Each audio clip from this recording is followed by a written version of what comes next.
And sorry, I'll start again. Sorry. Hello, my name's Sunita Thind. I am a published writer and poet, and today I will be doing a workshop on ancient Malaysian poetry. I just wanted to give a quick background on Malaysia. It's a country that my family are from. We are Punjabi and Malaysian origin, and it's a country in Southeast Asia. And it's a beautiful country with Singapore on the tip. A customary greeting is Selamat pagi. And that is hello, how are you? Good morning. So basically, I just wanted to give a little bit of a background on. We're going to be writing something called a Malay pantun, and it's a form of poetry that dates back to the 15th century. So I just wanted to give a bit of a background before we started. So basically, the pantun originated as a traditional form of oral expression. And it would manifest the traditional Malay views of life and their surroundings. And it was used to utilize a range of emotions and ideas. And it's a reflection of the customs, which are called adapt. And you spell that A-D-A-T and A-D-A-B, adab, manners.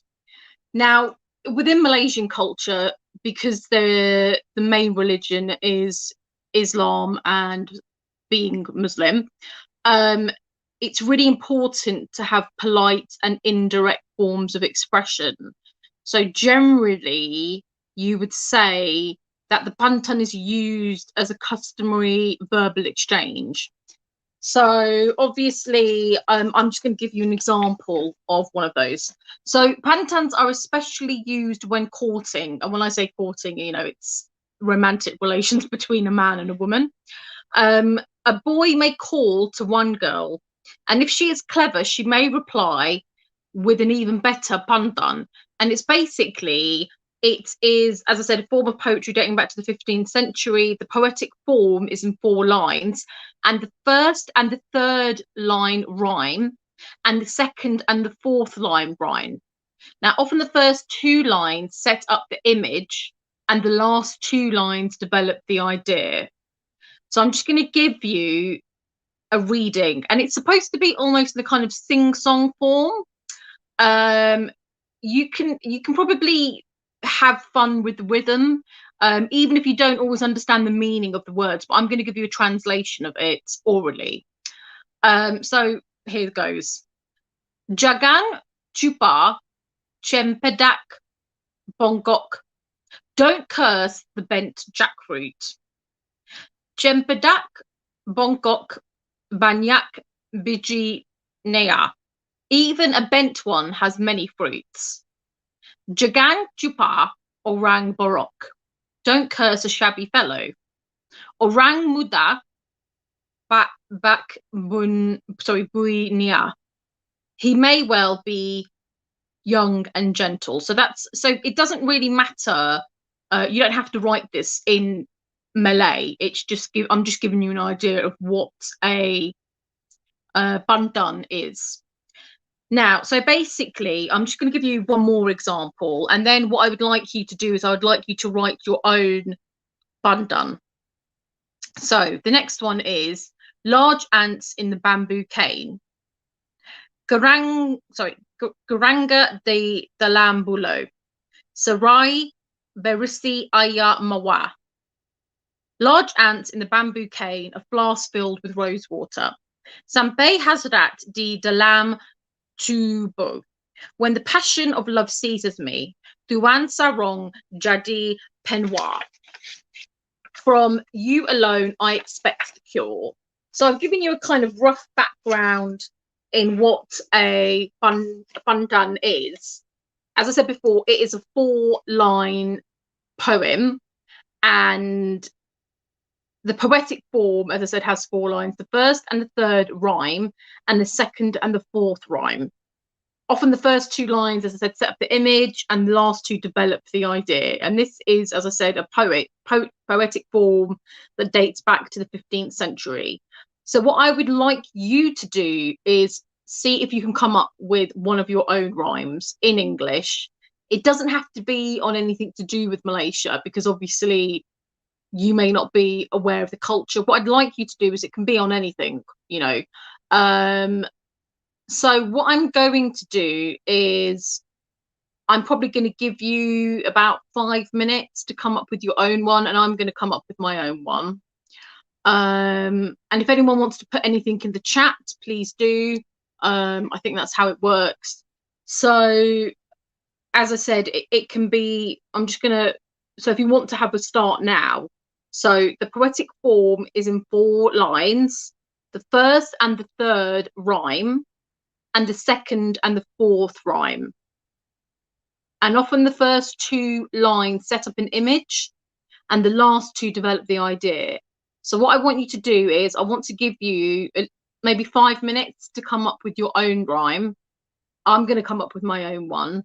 And then I'll share mine. I'm not sure if you're able to share yours or not.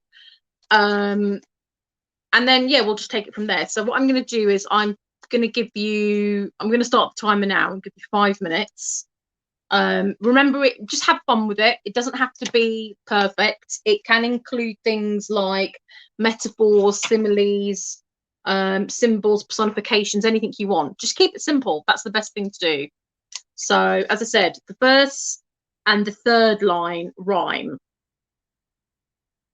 and the second and the fourth line rhyme. So yeah, have a go and have fun with it. So I'll give you 5 minutes.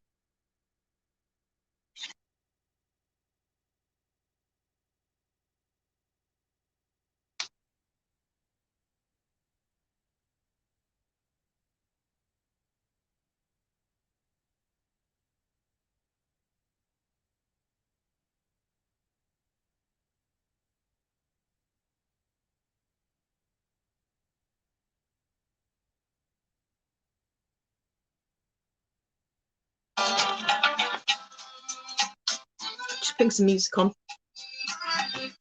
5 minutes.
Okay, that might have been 5 minutes or maybe less than that.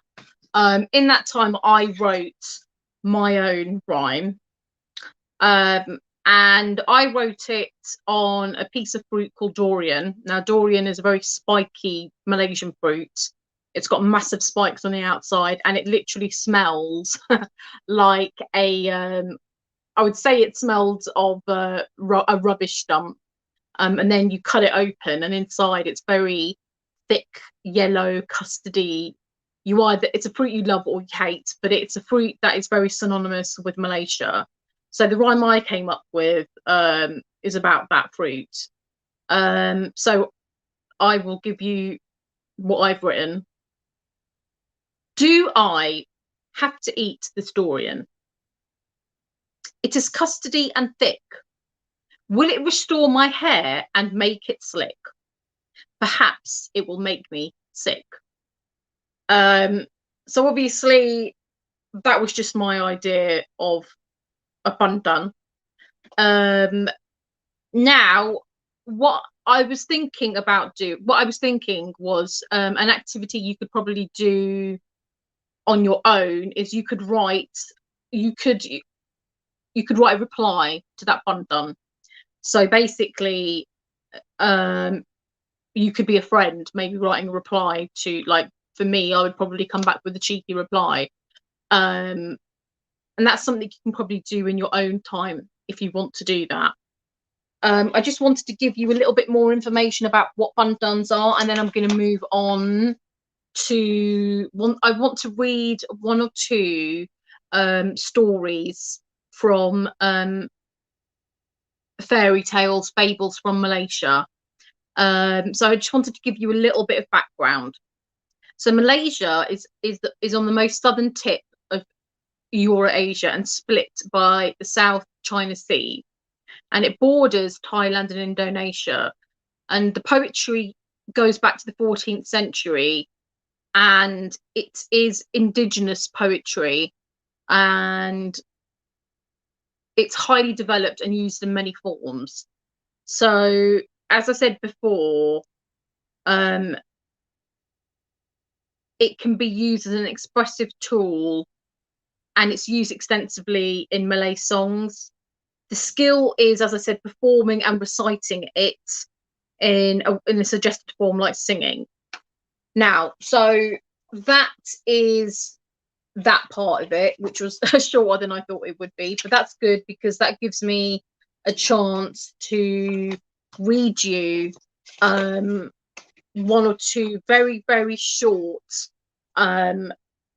folk fables, folk tales and legends. This is the book that I'm getting it from. And I used to be told a few different Malaysian tales, and it's a very multicultural country. In the country, there are people of Chinese origin, Indian origin, from Indonesia, and many other places. It's a multi-ethnic society. This story that I'm going to read you is called Princess Sadong of the Caves Who Refused Her Suitors. And after this, I was thinking that perhaps maybe we could just do I'm going to read you two stories, and then what I want to do is I want you to see if you can come up perhaps with either a pantan or a piece of free writing based on the two the two pieces of tales that I've just read to you.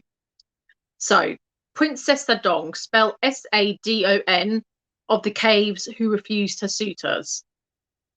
If you ever get lost in the jungle for 2 or 3 days together, you will come to a country called What You Will. In the chief town of What You Will, there is a royal pleasure garden of extraordinary size, in which you may see growing many wonderful lush trees, such as the tree sugarcane, and sugarcane, as well as sweet lemon. There you will see the tracks of little people, but none of grown-ups. There too you may hear the noise of great mirth and merriment. But will you see nothing till late at night when everybody is sleeping? When the little people come out to amuse themselves with singing and dancing and act the story of Sage Bang, spelled Sagebang. Very pleasant it is to see, but everyone who owns a rice field nearby has to use plenty of magic to keep the little people from stealing his rights. Here in the country of Princess Sadong, in whose charge are all the caves and hollows of the limestone hills, she it was who was born from the big stem of a bamboo, and who rules over the little people as well as the wild hill goats. A prince named Raja Sagar first fell very much in love with Princess Sadong, but when he pressed his suit, she told him she would marry nobody who did not possess the white blood, which only belongs to pure royalty of descent. Now, Raja Saga could not pretend to possess this mark of pure descent, and so he received his dismissal, and his heart was broken, so that he died.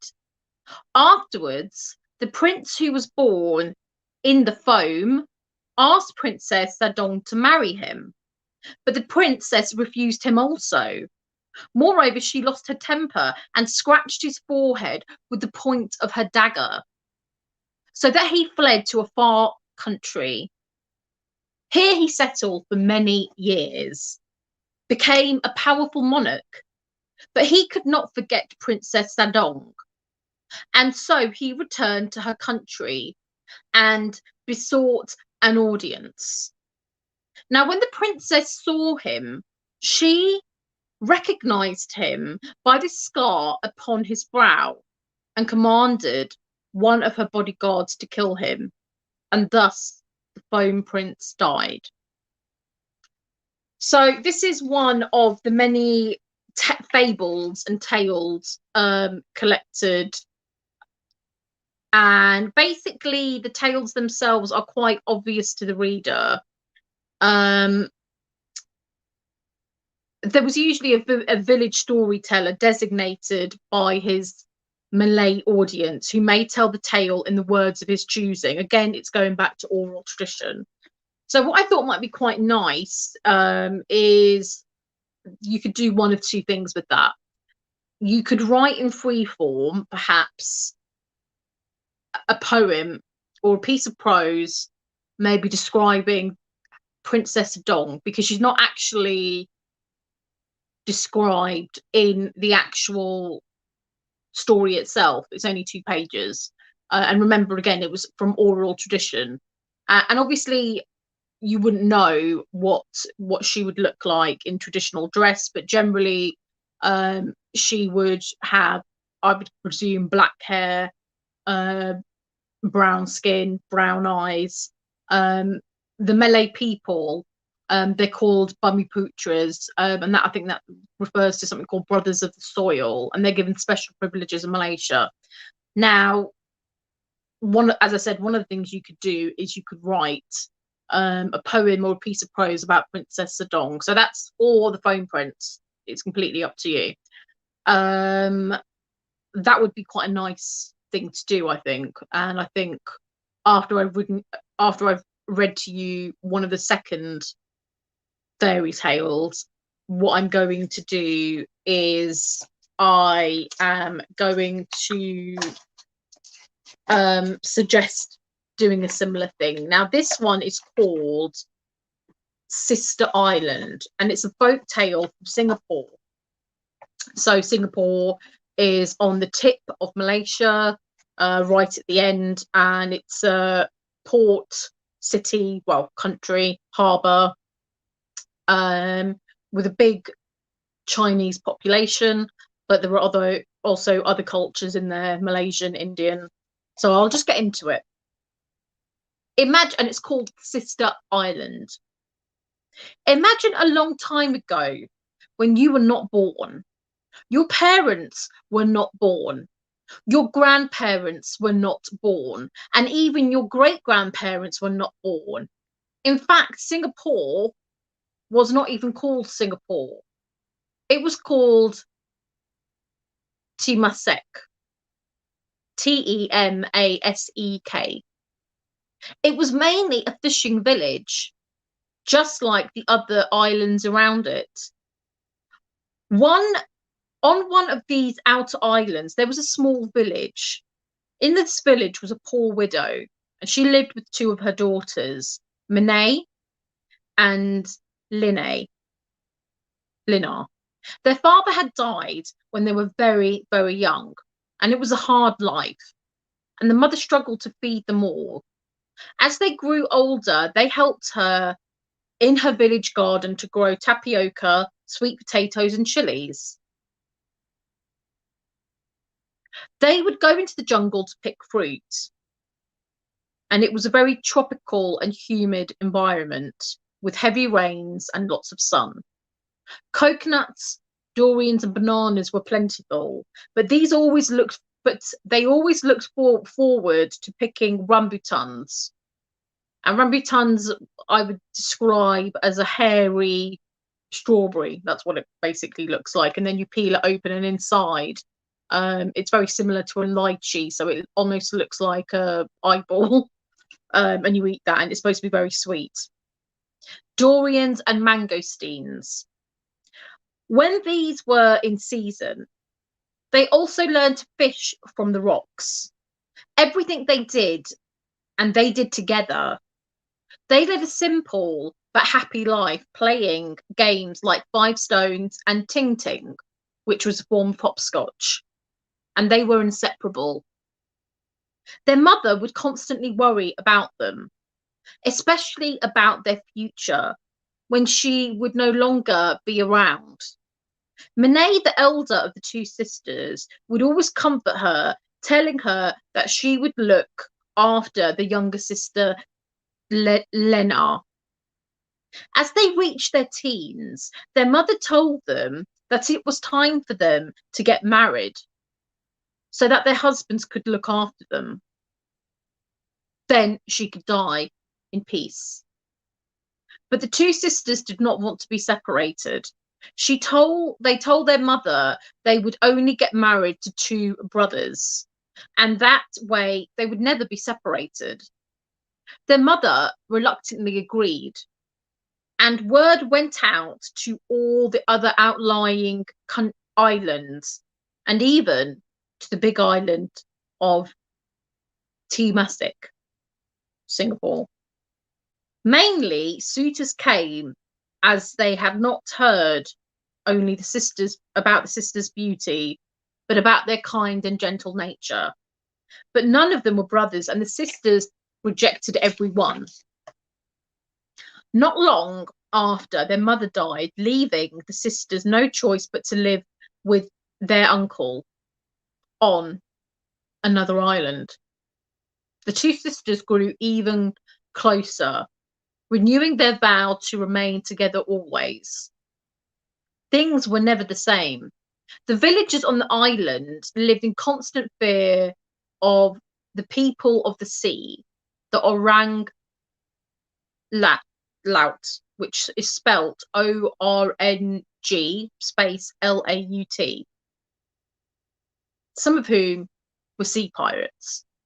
One day, as Linay was drawing water from the well, a shadow fell over her, and she looked up to see a big and burly, fierce-faced man staring down at her. She ran in terror, only to hear his booming voice saying, "Follow her. I have found my bride." Lina rushed home and collapsed into Minay's arms.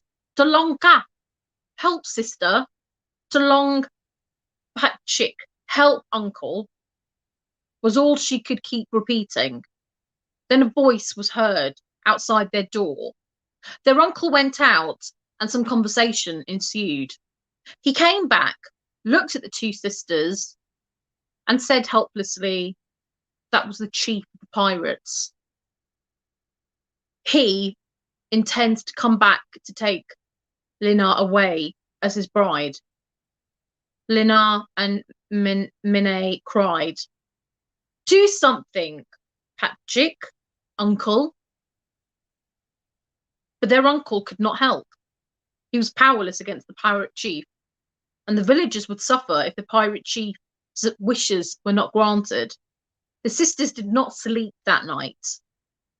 They just clung to one another, not knowing what to do. The next morning, as the sun rose, the pirate chief and his men were back in the village. They dragged Lina toward the shore where their sampan was moored. Sampan being a boat. All the villagers watched helplessly as Minna ran after the chief and pleaded, "Let my sister go, I beg you. Lepaskangdia." Her cries were ignored, and she watched helplessly as Lina was lifted into the boat, and she heard Lina crying to her, "Too long! You promised that we would not be separated too long." And then to her horror, Minna saw her sister wriggle free and fling herself into the raging waters. Without thought, Minna plunged in too, and they were never seen again.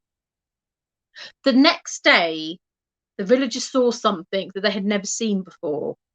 Two strange looking humps that formed into two islands were seen at the very place where Lina and Minna had disappeared beneath the waves. These two islands were named Sisters Island, in the memory of the two sisters who were inseparable till the very end.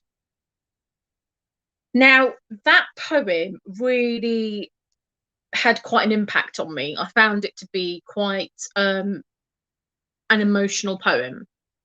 And I think something that would be important to do from that, because Singapore is an island located at the bottom of Malaysia, it has its own culture. And what I like about that story is that you can do quite a few things with it. You could write a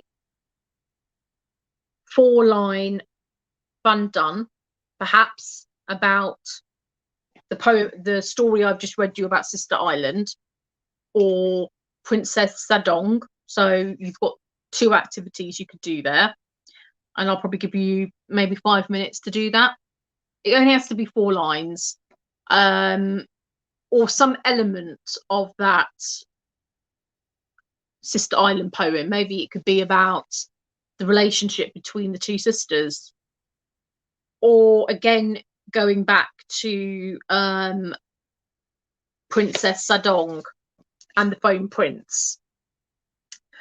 So basically, before I do that, I just wanted to give you a little bit of information about Singapore. The influx of Chinese immigrants to the port city soon continued and created a very vast Chinese population and culture.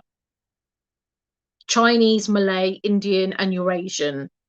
And there are 4 official languages: English, Tamil, Malay, and Mandarin.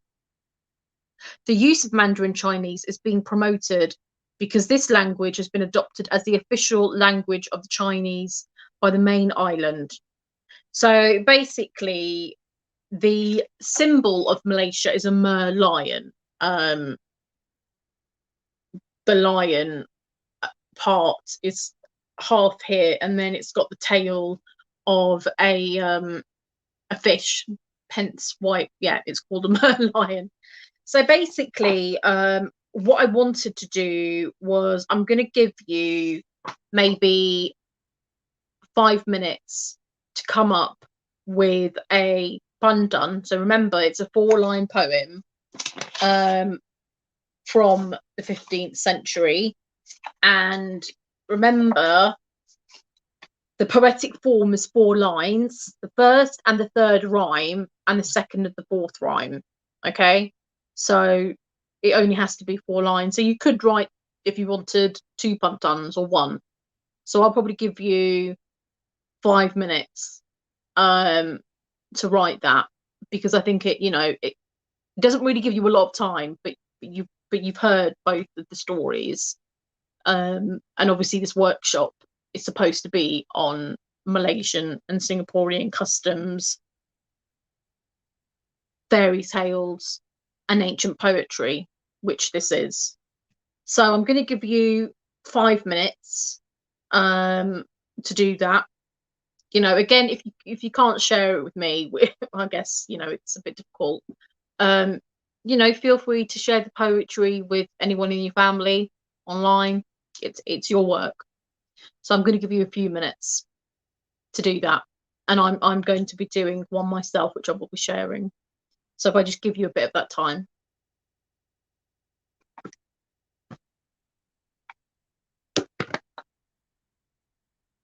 I'll put a bit of music on if you can hear traditional Malaysian music, just to kind of maybe give you a bit of the mood.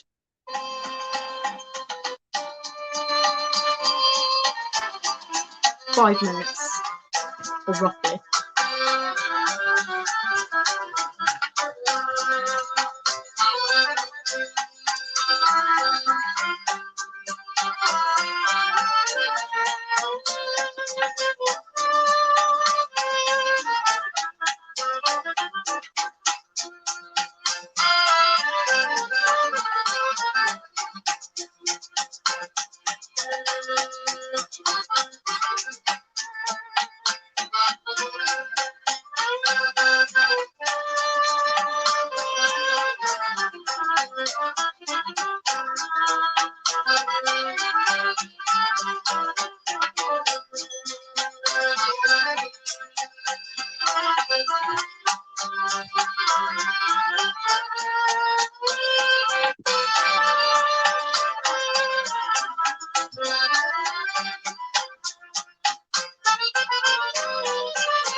Few more minutes and then I'm going to stop you.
Right, so as I said, maybe I wasn't really counting. I was just going by what I'd written myself. I guess sometimes for me when I'm writing poetry, because I've had 2 poetry collections published.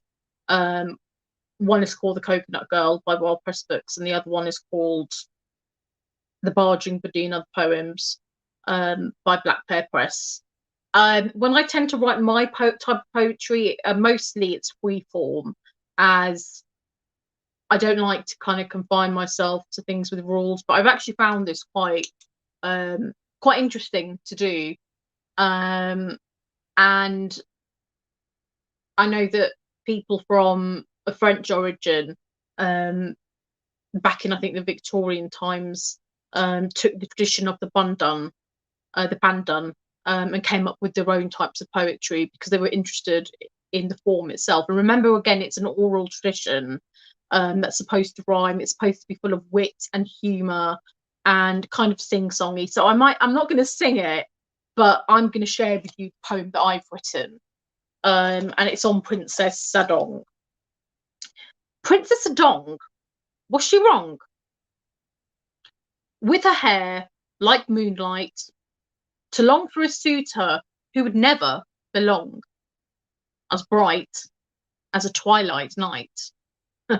So again, there, you know, it's a 4-line poem, as I said before, you know, going back to the fact that the first and the third line should rhyme, and the second and the fourth line should rhyme. So you know, it's an interesting form to do. And I think that what's interesting is, again, you could write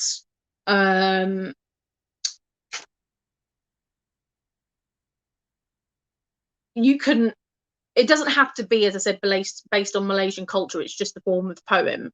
And again, remember that usually it's used between the exchange between a man and a woman.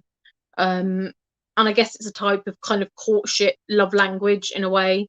So the man might say something romantic to the woman. So I may just read you another one. And this is from an enamoured youth of a Tamil girl. Gelep, gelep, api di dusun, to the orchard fireflies flicker. Anak galing bajilang kacha. There's a Tamil girl with fragile bangles. Bukan mati garana racun. It's not from poison that I'm dying. Mati de jelang ekor mata, but from her dark, sidelong glances. And here is a pantan to a girl who won't give the young man the time of day. So this is a knockback one. I do apologise for my bad pronunciation. I myself have only just begun to kind of learn more than the basics of Malay. Though I have been there many times. It's a beautiful country. Berjalan, and Jalan, Jalan, is usually the name for a road. I think, yeah. Berjalan merope, walking ravenously with hunger. Dapat lamu si tiga iris. I get what? 3 slices of lemon? Oh, I mean 3 lemon slices. Berapa la rindu abang daro. However much I pine. Ayah di genjam tigat tiris. Not one drop escapes your fist. So basically, pantans can also be used to create riddles, but that's even more difficult.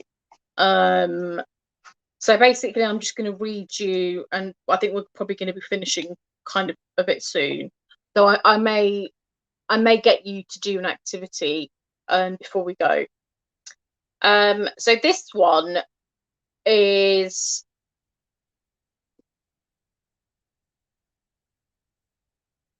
yeah, sorry, I'll start this one. Lima limbat dulus misara, gentle, honest, and straightforward. Heran dakut bukang nea suatu, amazing, not a few are afraid of him. Dihambat lari bichembeda, he chases them off helter-skelter. Ditapa bukang nea shetan dan hantu, and yet he's no devil or ghost. Now, what is he? This is a riddle. Gentle, honest, and straightforward, amazing, not a few are afraid of him. He chases them off helter-skelter, and yet he's no devil or ghost.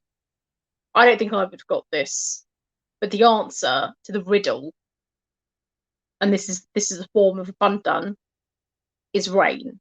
So there's that one. I'll do one more. Ada iko barong diwata. There is a bird of paradise. Kaki nea bajang bagay senjata. His leg is long, like a weapon. Galu dudok debat yang rata. If he sits in a place that is still flat. Boleh ayah berkata-kata. then he can talk and talk. So what do you think it is? And again, I am terrible at riddles, but it's actually supposed to be a pen. Now you yourself could come up with a riddle in the form of a 4-line bundle. I'm not going to try that because I'm just terrible with things like that. What I'm going to finish on is I would like you to again write a pandan. Remember, it's a 4-line poem. The first and the third line rhyme, as does the second and the fourth.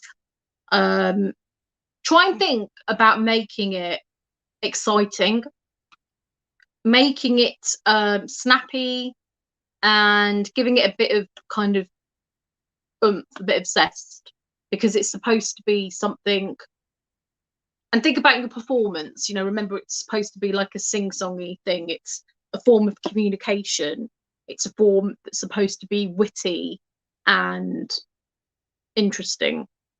So what I'm going to do is, remember we read 2 legends. So there was a Princess Sadong, and then there was the one about Sister Island, and Lene and Monet are the 2 sisters that didn't want to marry without marrying brothers.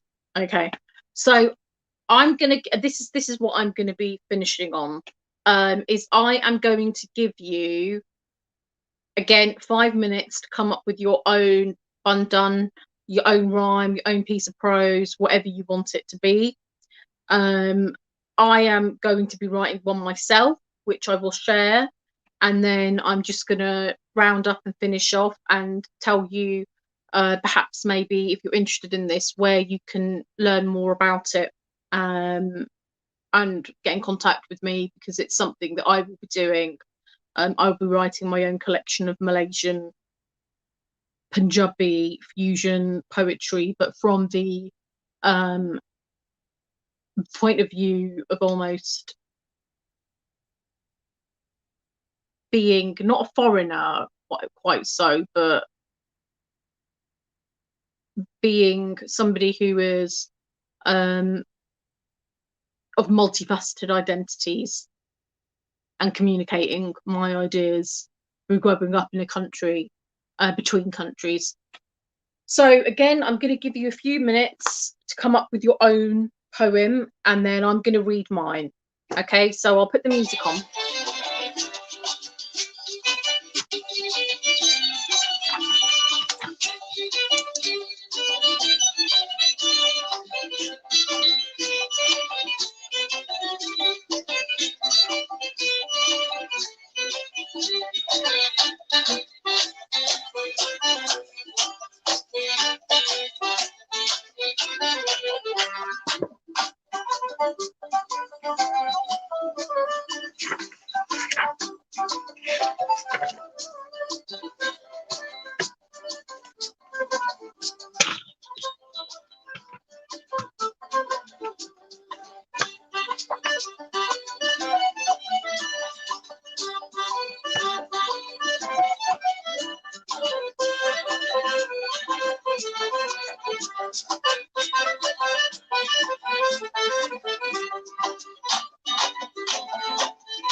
Okay, so we're just gonna now we're coming to an end. I'm just gonna read you my poem and then do a roundup, and then we'll be finishing up.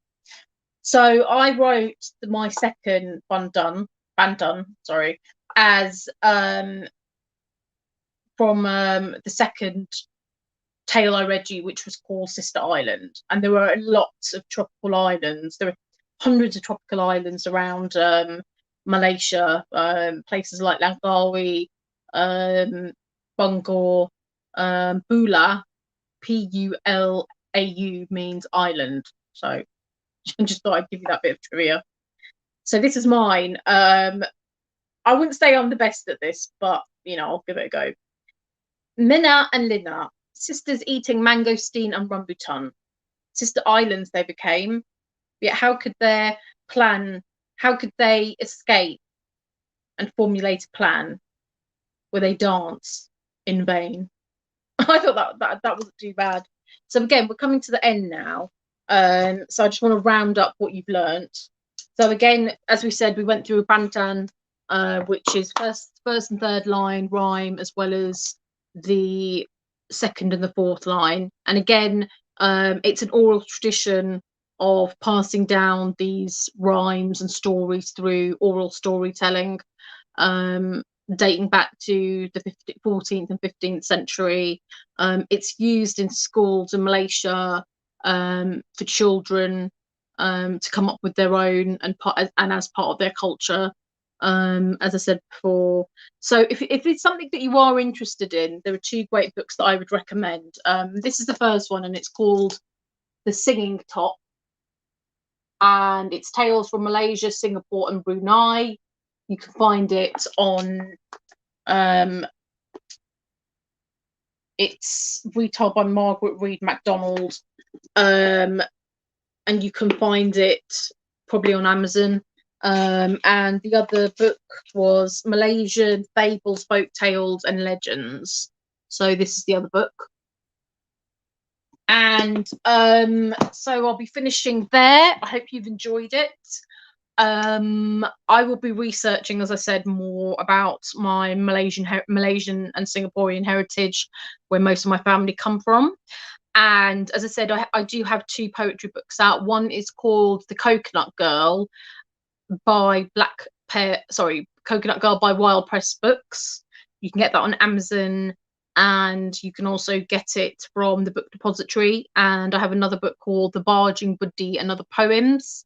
So please do follow me, and please do get in contact. You know, I would love to know what you thought of this lesson or workshop. I am a qualified English and primary school teacher, as well as teaching some university level lessons.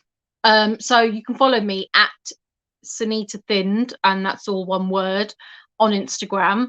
And you can follow me on Twitter at Sunita Thind. And I have some writing pages. I have a writer's page where you can follow me, and it's Sunita Thind on Facebook, Sunita Thind -writer. So I think I'm gonna finish on that. I hope you found it interesting, and I think I'm gonna finish there. So I really hope that you've enjoyed this lesson, this part of culture.